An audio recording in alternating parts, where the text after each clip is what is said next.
I think starting off the talk with is probably not the best way to do this. But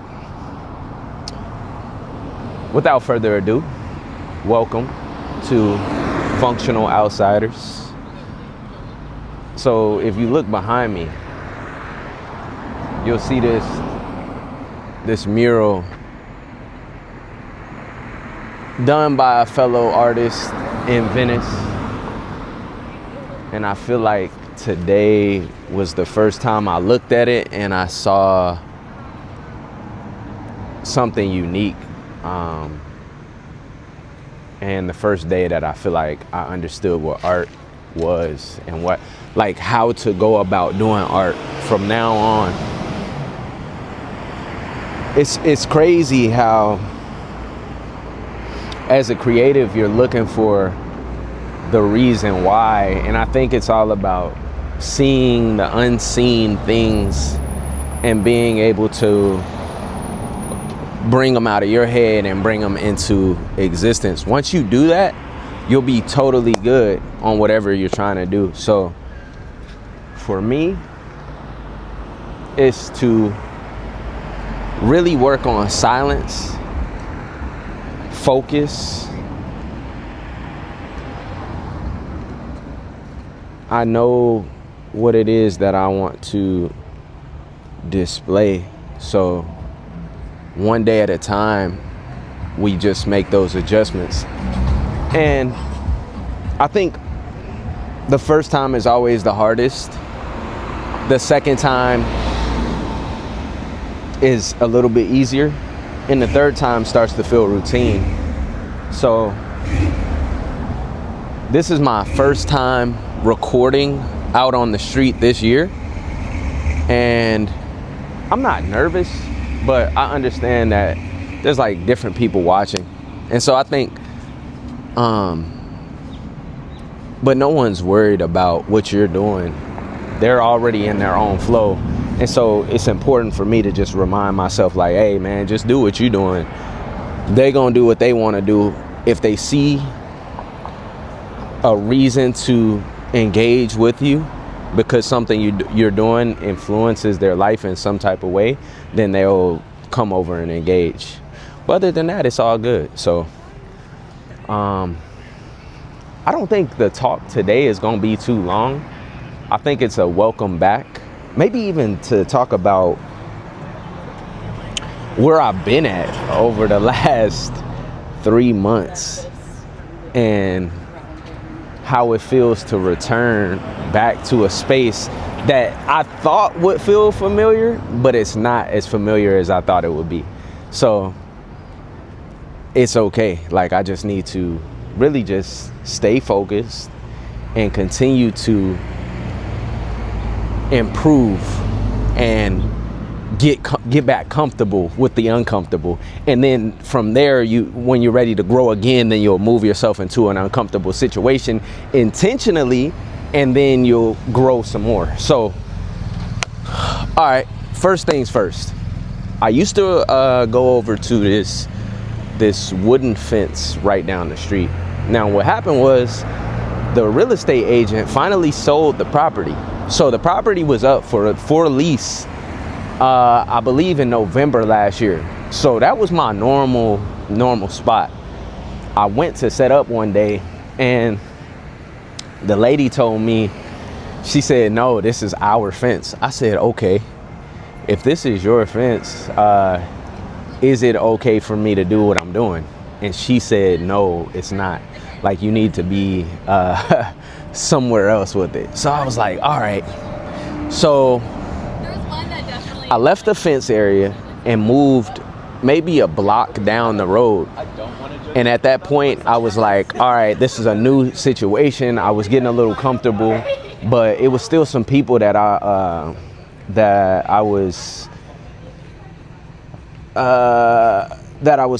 was kind of building a relationship with.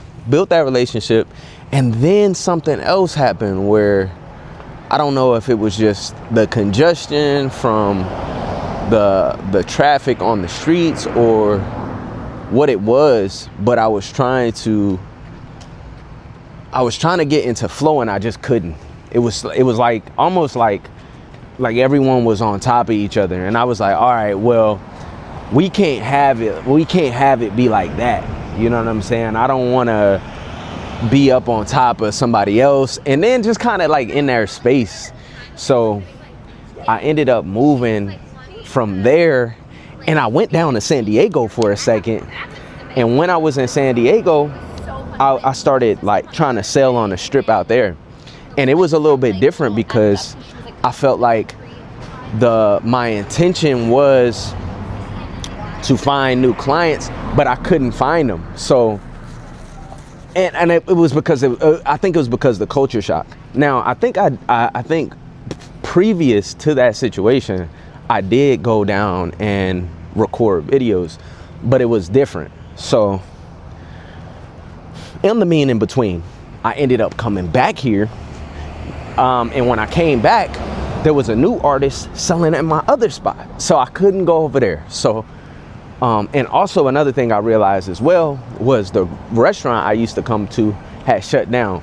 Also, I believe during this time I was doing a commission project for this guy, so it had been some months before I like ended up returning to the space anyway. But to keep the story linear so that you can follow along, I get back to the street I'm on, and there was the restaurant I used to go to that was really familiar ended up shutting down, so I ended up selling in front of it for a few months. Now, there was a few people that came by. I don't want to drop names, but it was an older lady, and I say older just because she's older than me, but she wasn't old. She ended up purchasing one of my paintings, and then I ended up linking up with this guy who works on like turbos for Porsche and stuff like that. So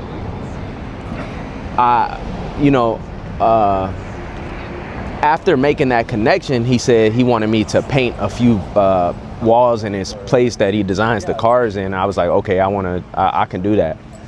And so that project has yet to be put into motion, but it's a seed that's planted. Also, I got a few other clients that want to get some work done on their walls as well, but we just got to get the numbers right and the prices right. Usually I'm an artist that ventures off into different spaces such as fashion, and I'll even take it to doing sculptures and murals, but I truly enjoy staying in the black, white, sketching plans up, designing blueprints. I kind of like that space. So I'm gonna continue to stay in that space and continue to work until I find a new niche that I can jump into and then like kind of further expand. So anyways, based on that space, I went and I ended up doing, I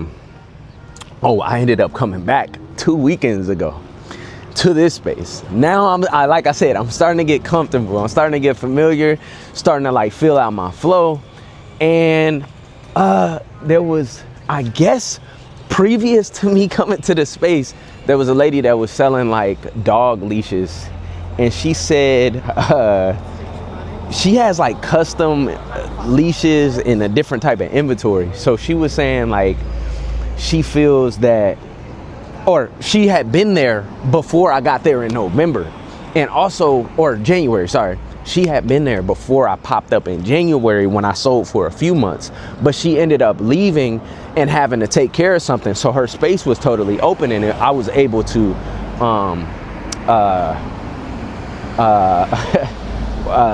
occupy that space and do my thing. So when I come back, she's back. She made her return around the same time I made my return. So I'm setting up, she's tripping. I'm like, yo, what's up with you? You good? She was like, nah. She was like, you're in my space right now, and I kind of need, hi. She's like, you're in my space right now, and I kind of need I need this area. This is my area. This is what I'm doing. I'm like, all right, say less. Oh man. Hey, what's going on? Segway. Bro, these Waymos are so crazy. There's nobody in the driver, right? So if I go here and I'm like, hey, what's up? What's going? There's nobody in the car. They just about to take off. Wait till this BMW slide by. See you, Waymo. They out. You know what I'm saying? Simple as said. So, look. So, back to where I was at, right? So lady's like, yo, I need this space. And I said, okay, you need the space. I was like, all right. And at first I was kind of turned up because I was like, yo, like, I'm like, man, what am I supposed to do? I say, I'm out here. I got my girl in the car, got my kid in the car. What do you want me to do? What am I supposed to do for you? Like, I'm supposed to just move all my stuff. I done came early, but you parked your car here, So me and her kind of got, like, we start kind of like having a lot of tension, bouncing off of each other. I was like, all right. So she was like, yo, I'm friendly. I've been in this community for a minute. Da-da-da-da. You need to move. So I'm like, yo, look. I said, let's restart. I don't know who you are. You don't know my name. You don't know who I am. You don't know my character. So we introduced each other. I said, hey, my name is Hillboy the artist. I do, different types of art. I left the country for a little bit. I came back. I want to see what is it that we can do? Like, how can we work together? She said, all right, I think what's best for us is because we're both Venice locals, we should share the space. But I need to prioritize the at least the space that I have, and then you can work around that space. So I said, okay, you know what? Let me go by the laws of the land, right? Whoever has the most momentum wins. I know simple physics. She kind of has seniority, so she was able to kind of tell me what it is that she wants. It's up for me to accept that or to either make it messy. And I was like, you know what? I like having friends. I like relations. So let's go ahead and just shake. I'll work around you. Everything will be good, right? Everything's kosher. Same day, 4 hours later, mind you, meeting a few different people. I'm talking to this girl that came from Manhattan Beach. She's like, yo, I really enjoy your art. I enjoy the way that you approach it. I see a lot of myself in it, and I was just interested to see how did you get this confidence to do what you do? What is it? So we kind of breaking it down. Meantime, 2 days before this whole thing happened, I ended up pulling something in my back, and my nerve in my back was messed up. So every step that I took, it almost felt like I was gonna break down. And I was kind of nervous because I was like, yo, I haven't been impaired physically like that in a long time. So like being injured was new to me. So now, so I got a whole different perspective on my health now too. I'm warming up slow. I'm doing things a little different. Back to the lady though. So I'm trying to have this conversation. She wants to walk. My back at the time was messed up. So I was like, yo, I can't really do exactly what I want to do, but I'm gonna make it happen anyway. I had to just kind of get over my emotions in that specific space. So I went and we kind of concluded that.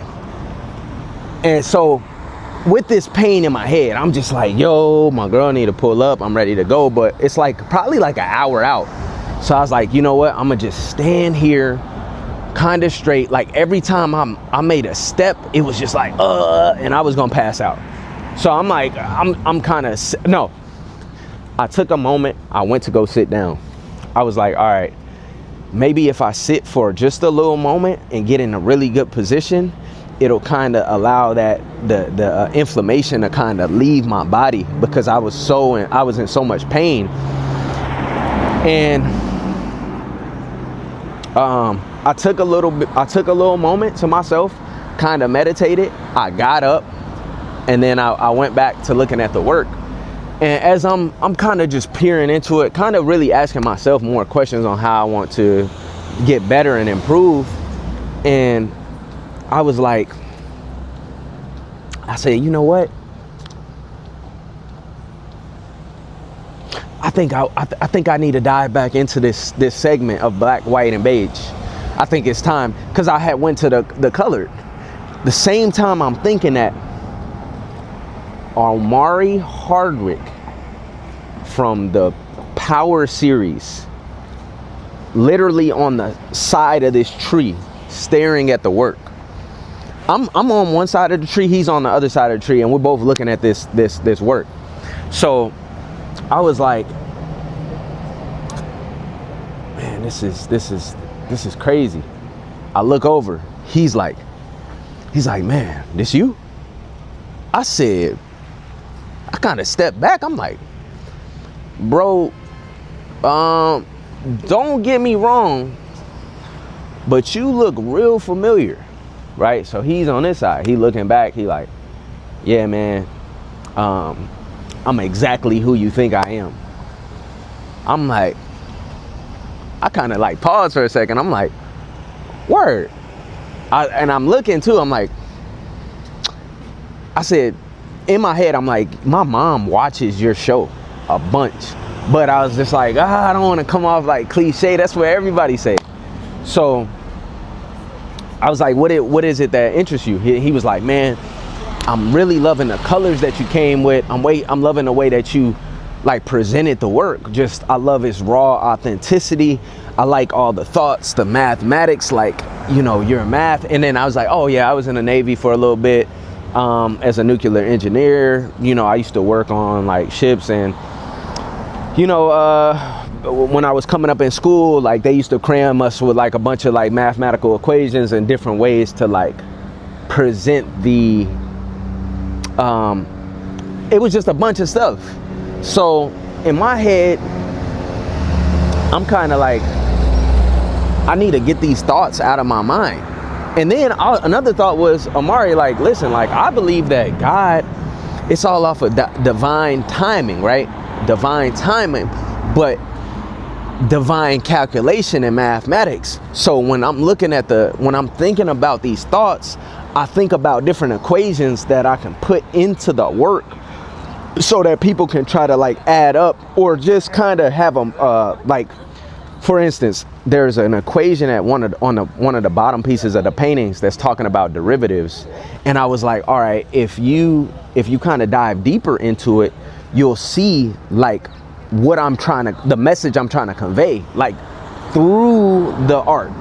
So you see like a man standing in the clouds kind of looking down, and then you see like the different mathematics that man is talking about. And then you kind of like start pairing 1 or 2 and 2 together. And that gives you like, I kind of want to say it give you like a different perspective on the way to receive the art. You're like, okay, this is very calculated. This isn't just a random sketch. It was something being said here. And I tell people all the time, like, I've gotten to the point where I use symbols to say a whole lot of everything. Right, because symbolism was the old language that we used to use. That's why when you go to like ancient Egyptian spaces, and not only ancient Egyptian spaces, but when you go to like the Mayan ruins, and you look on the walls, there's different, like, I don't know if they call them hieroglyphics, but it's kind of like this writing in text. And so there's something being inscribed there, and then it's kind of like you have to break it down so you can understand like where it's coming from. So I don't know. I don't know how they appoint like the people in power to like design that stuff, but it's pretty cool. I was doing some research and I saw like this painting, and in the painting there was like 14 different students in this room, and then there was like a platform, and this lady was standing on top of the platform. Now, mind you, this had to be like an 1800 or something like that, or 800 BC or 800 AD. I gotta go back and look at the text, but basically it was a platform, And all of these guys had the scribes, and they're like writing on it and like staring at this lady. And I think it was to kind of show the representation of the simplicity of the silhouette, because the way that she was positioned, the light was shining from behind her, and it was allowing the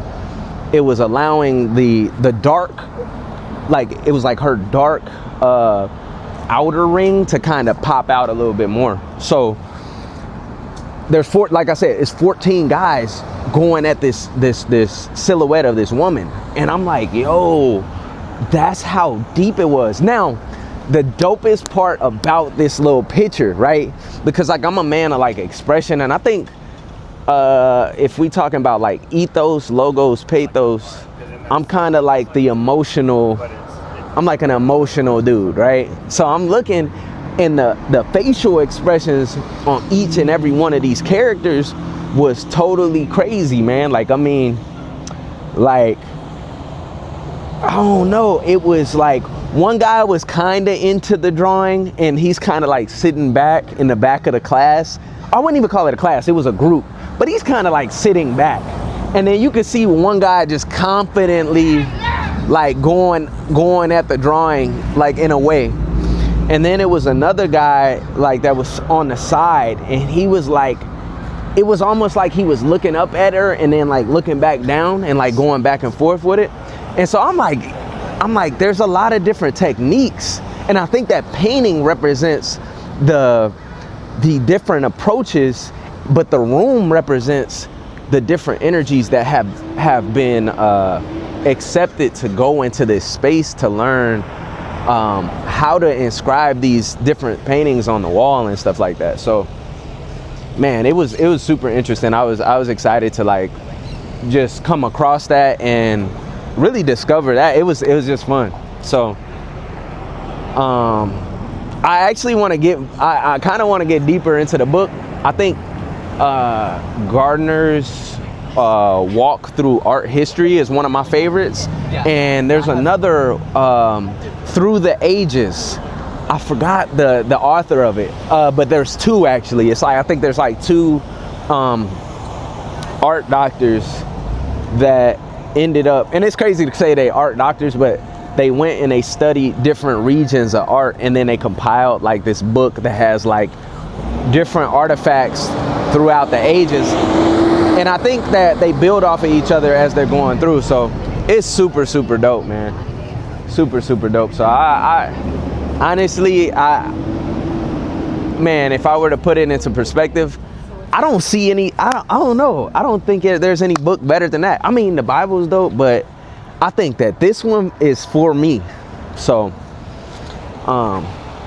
yeah, I just went on a crazy tangent segue, but I think that all that basically comes back to is like, it's the divinity. And when I had that conversation with Omari, that's how deep we got into it. Just how we was talking now. I was just like really spilling each and every aspect of the painting to bro.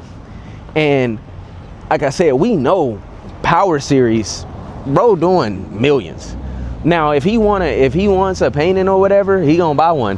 Actually, there was a I think that there was a, oh, thank you for viewing, sir. I appreciate you. Right on. Yeah. No, enjoy yourself. I don't want to interrupt. I just want to, hey, appreciate you. I think one of the most impactful things about the conversation had nothing to do with either one of our artistic forms, but that we were both fathers. And that's what made it an important interaction to me, because when we got to talking about our daughters, it's like almost like the world just kind of dissipated. And he was just like, you know, man, I want to let you know I like what you're doing.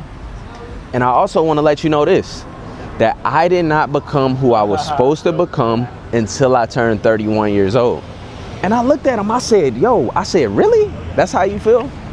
He was like, yeah, like, he said, if you go back and look at my history, he said, I started off in the NFL. I thought that was the journey. Then he said he went into poetry. He thought that that was the journey. Now, go research and check my background, bro. This is what he told me personally. Then he said, I got one role that led to another role. And I asked him a powerful question. I was like, Omari, this is very informative. And actually, thank you for being transparent and vulnerable in this situation. I appreciate the knowledge because I'm going to take it and go up with it. He said,